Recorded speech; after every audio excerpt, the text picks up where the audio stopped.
देख रहे हैं आजकल भारत। आगामी 15 फरवरी से 6 दिवसीय भाकपा माले का जो राष्ट्रीय अधिवेशन होने जा रहा है, उस राष्ट्रीय अधिवेशन के तैयारी समिति के सदस्य हैं और साथ ही जिले के जो भाकपा माले के दिग्गज नेताओं में शुमार है नईमुद्दीन अंसारी साहब। ये केंद्रीय कमेटी के मेंबर होने के साथ साथ इस रैली में बड़ी ही सक्रिय भूमिका निभा रहे हैं। हम लोग इनसे जानेंगे कि आगामी जो 15 तारीख को राष्ट्रीय महाधिवेशन होने जा रहा है, तमाम अन्य देशों के जो कम्युनिस्ट विचारधारा के नेता हैं उनका आगमन होने जा रहा है। पटना को पूरी तैयारी के साथ सजाया जा रहा है। आगामी 15 तारीख को यह कार्यक्रम है। हम इस तैयारियों के संबंध में विस्तार से जानेंगे माले नेता नईमुद्दीन अंसारी साहब से। जी स्वागत है सर। आगामी 15 तारीख को जो आपकी पार्टी द्वारा राष्ट्रीय महाधिवेशन आयोजित है, उस आयोजन की तैयारी को लेकर अब तक क्या क्या आपको जिम्मेदारी मिली है और इस अधिवेशन का प्रायोजन क्या है? आपको बहुत बहुत धन्यवाद और आपके चैनल के माध्यम से अपने पंचायत वासियों को, जिले वासियों को और जितने भी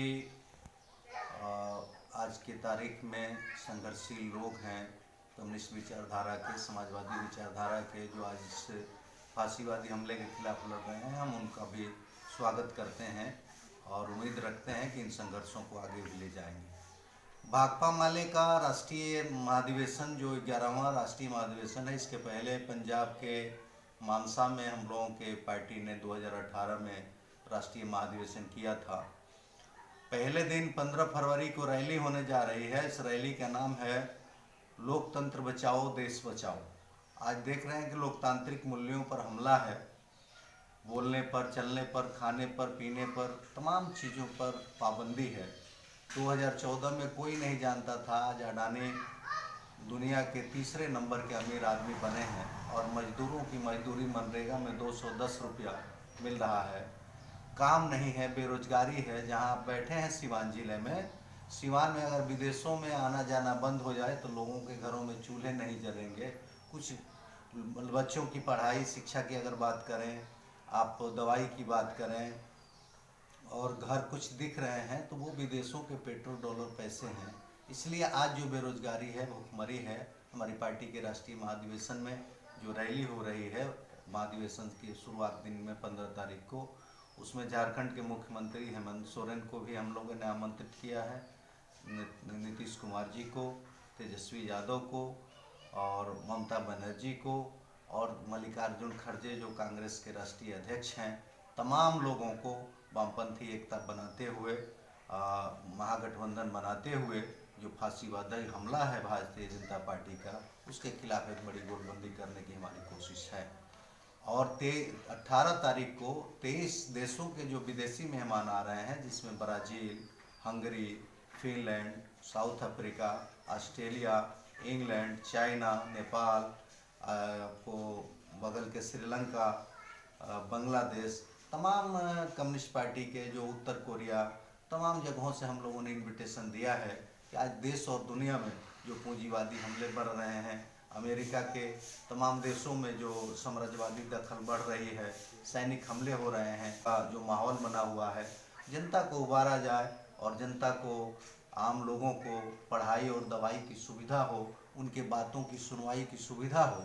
इस रैली से और महाधिवेशन से हम लोग आह्वान करने जा रहे हैं और हम लोग पूरी ताकत के साथ गरीब, मजदूर, किसानों की जो हालात है, आत्महत्या करने पर मजबूर हैं, ऐसे देश में खाद और बीज में सब्सिडी खत्म कर दिया है सरकार ने, तो तमाम चीज़ों पर मंथन होगा, बात होगा और सिवान से करीब 20,000 की संख्या में आम लोग भाग ले रहे हैं। कुछ लोग ट्रेन से जाएंगे, जिनकी सुविधा है वो बस से जाएंगे और 15 तारीख को गांधी मैदान बुक है और वहाँ रैली होगी और रैली के बाद देश के लिए आने वाले 2024 के लिए नीतियाँ तय होंगी। बिहार में हम लोग, बहुत सारे लोग, आप पत्रकार बंधु पूछते हैं कि सरकार में शामिल हैं, तो आपको सीधा समझ लेना चाहिए कि भाकपा माले सरकार में शामिल नहीं है। हम बाहर से समर्थन दे रहे हैं। एंटी भाजपा किसी भी लड़ाई में भाकपा माले सबसे अगली कतार में खड़ी रहेगी।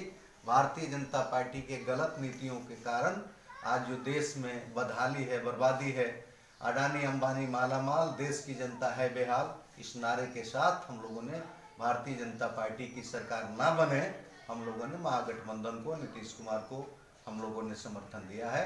लेकिन सरकार भी अगर गलत कर रही है तो हम आज़ाद हैं, उनका विरोध करते हैं। कई एक मामलों में हम लोगों ने विरोध किया है। इसलिए संसद से लेकर, सदन से लेकर सड़क तक हम लोग आंदोलन के लिए मजबूर नहीं हैं। हम लोग आज़ाद हैं। सरकार को समर्थन देते हुए सरकार की गलत नीतियों का भी हम विरोध कर रहे हैं। तो क्या लग रहा है 2024 का जो लोकसभा चुनाव होने जा रहा है, उस 2024 के चुनाव में वामपंथी जो एकता की आप बात कर रहे हैं, विपक्षी दलों को एक मंच पर लाने की कोशिश की जा रही है, तो भाजपा को रोकने में आप लोग कामयाब होंगे? देखिए, आप पत्रकार हैं, हम किसी भी चीज़ की एक कोशिश होती है। हम लोगों ने सीपीएम के महासचिव प्रकाश करात से, सीताराम येचुरी से, डी राजा से, आरएसपी से, फॉरवर्ड ब्लॉक से, नीतीश कुमार जी से, ममता बनर्जी से हम लोगों ने कहा कि थोड़ा चौड़े दिल के साथ एक महागठबंधन बने, और उस महागठबंधन का मकसद हमारे पार्टी के कितने जो भी दल हैं सांसद जाते हैं, ये बड़ी बात नहीं है। कुछ कुर्बानी देनी भी पड़े तो वो पार्टी के लिए नहीं, देश सबसे ऊपर होता है। और आज देश खतरे में है, लोकतंत्र खतरे में है, संविधान खतरे में है। भारतीय जनता पार्टी हिटलर की जीरक्स कॉपी है। वो भी डियर फ्रेंड्स, ये भी मित्रों करके बड़ी महंगाई की बात हो रही थी। आप पता करिए ना कितने लोगों के पास पैसे हैं, वो सिलेंडर फेंके हुए हैं, आज भी लोग चिपरी पर खाना बना रहे हैं। तो पूरे देश की हालात खराब है। वो किसानों की बात करिए, नौजवानों की बात करिए, बड़े बड़े यूनिवर्सिटियों में कोई ज़रूरी नहीं है कि शिक्षा से वंचित करने के लिए आज एकलव्य का अंगूठा काटना जरूरी है। फीस 50 गुना फीस बढ़ाया गया यूनिवर्सिटियों में। अब गरीबों के बच्चे नहीं करेंगे। पहले जो छोटे मोटे काम में गरीबों के बच्चे पढ़ लेते थे, अब बिना नीट क्वालिफाई नहीं जाएंगे। तो ये पूरी तौर से गरीबों को शिक्षा से वंचित करने का, रोजगार से वंचित करने का। अब बिना मैट्रिक पास आदमी विदेशों में एम्प्लॉयमेंट वीजा पर नहीं जा सकता। तो पूरी तरह से ये किन पर हमला है? गरीबों पर है, नौजवानों पर है, मजदूरों पर है। कह रहे हैं कि भाजपा की एक दुर्गा वाहिनी है, कह रहे हैं कि महिलाओं को घर में रहना चाहिए। तो 21वीं सदी में आप ये बात जो लेके आ रहे हैं, ये मंशा बतला रही है कि आप देश को कहाँ ले जाना चाहते हैं। इसलिए जितना रामचरितमानस पर बवंडर हुआ, मैं कह रहा हूँ कि स्कूल, यूनिवर्सिटी, पढ़ाई, दवाई, इस पर भी बात होती तो देश विकास करता। भावनाओं से खेला जा रहा है, मुद्दों की राजनीति नहीं हो रही है। इसलिए इस रैली से और महाधिवेशन से भाकपा माले एकता बनाकर तमाम वामपंथी ताकतों को, समाजवादी ताकतों को, संघर्षशील ताकतों को एक करने की कोशिश करेगी। और आने वाले दिनों में हम एक बेहतर विपक्ष की लड़ाई में जाएंगे और उसी में जीत भी होगी और मोदी को भी उखाड़ फेंका जाएगा। सिवान की बात करें तो सिवान में लगातार अपराध का ग्राफ बढ़ा है। लूट, हत्या और तमाम प्रतिनिधियों पर हमले हो रहे हैं। अभी पड़ोसी जिले गोपालगंज में एक मुखिया को गोली मार करके हत्या कर दिया गया। प्रमुख जो आपके नौतन के हैं उन पर प्राणघातक हमला हुआ।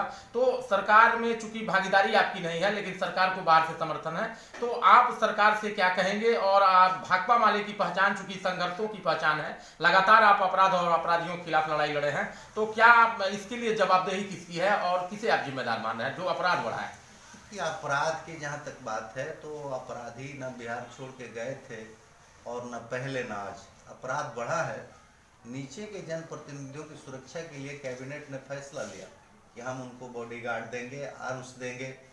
तो ये बात बढ़ा है। मैं समझ रहा हूँ कि जितने कमीशन खोरी है, बात अफसरशाही बढ़ी है, वो इसी का नतीजा है कि अपराध और अपराधियों की बड़े बड़े अधिकारियों से मिली भगत है।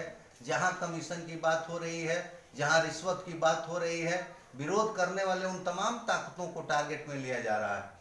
अपराध बढ़े हैं। जनप्रतिनिधियों की सुरक्षा के लिए हम लोगों ने सरकार को, डीजीपी को, माननीय मुख्यमंत्री को, हम लोगों ने बिहार के डीजीपी को, माननीय मुख्यमंत्री को हम लोगों ने लिख के दिया है कि स्थानीय जनप्रतिनिधियों की सुरक्षा के लिए आप देखेंगे कि जो ऊपर के सुरक्षा है, राजकिशोर केसरी पर हमला हुआ, जो भाजपा के पूर्णिया के सदर एमएलए थे, रूपम पाठक वाली घटना में जब उनकी हत्या हुई तो सरकार ने 2 विधायकों के 2 अंगरक्षक से 3 अंगरक्षक कर दिए। नीचे के जो लोग हैं वो रोज दिन रात लड़ते हैं जनता की समस्याओं के लिए, उनकी देखभाल के लिए, पंचायती का मामला हो, उनके विकास का मामला हो, रोज लेकिन निहत्थे चलते हैं। इस पर भी सरकार को हम लोगों ने लिखा है कि सरकार को निश्चित रूप से इस पर सोचना चाहिए। नीचे के जनप्रतिनिधियों को, स्थानीय प्रतिनिधियों की सुरक्षा के लिए उनके जवाबदेही के लिए आप आए हैं हमारे यहाँ, हम बिस्कुट खिलाएंगे। हम लोगों की सैलरी 2500 रुपये दी जा रही है।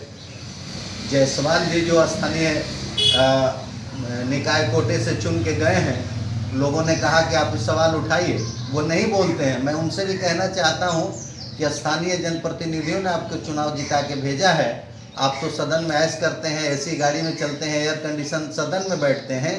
जनप्रतिनिधियों के समस्याओं पर एक जनप्रतिनिधि होने के नाते, क्योंकि जनप्रतिनिधियों ने आपको एमएलसी बनाया है, आप इस पर जरूर सोचेंगे और सरकार का ध्यान आकृष्ट कराएंगे कि जनप्रतिनिधियों की सुरक्षा कैसे हो। कोई एक आम आदमी समझिए वो मारा जाता है, उसका पूरा परिवार मर जाता है, वो कमाऊ आदमी है जो कमा के अपने बीवी के बच्चों को समाज को देख रहा है। थोड़े थोड़े मामले के लिए मैं कह रहा हूँ कि राजनीति हत्या की नहीं होनी चाहिए, कंपटीशन की होनी चाहिए। कोई भी बात हो तो स्वस्थ राजनीति होनी चाहिए। इसलिए हम मांग करते हैं कि ये जो काम है बिहार के डीजीपी माननीय मुख्यमंत्री अपराध की इस घिनौने कारनामे को रोकने का काम करें। महमूद्दीन अंसारी, केंद्रीय कमेटी सदस्य, भाकपा माले। तो दोस्तों, दर्शकों, आप लोगों ने देखा ये केंद्रीय कमेटी के सदस्य होने के साथ साथ भाकपा माले के दिग्गज नेता महमूद्दीन अंसारी साहब थे। तमाम मुद्दों पर बात हुई और इन्होंने जनप्रतिनिधियों की सुरक्षा के साथ साथ जो बढ़ती कमीशनखोरी है, बढ़ती जो केंद्र की जो जन विरोधी नीतियां हैं, उन नीतियों के खिलाफ आगामी 15 फरवरी को जो राष्ट्रीय अधिवेशन है उसमें अधिक से अधिक संख्या में सिवान की भागीदारी की बात कही। कैमरा पर्सन इमरान साथ मैं अशोक कुमार पांडे, आजकल भारत सिवान।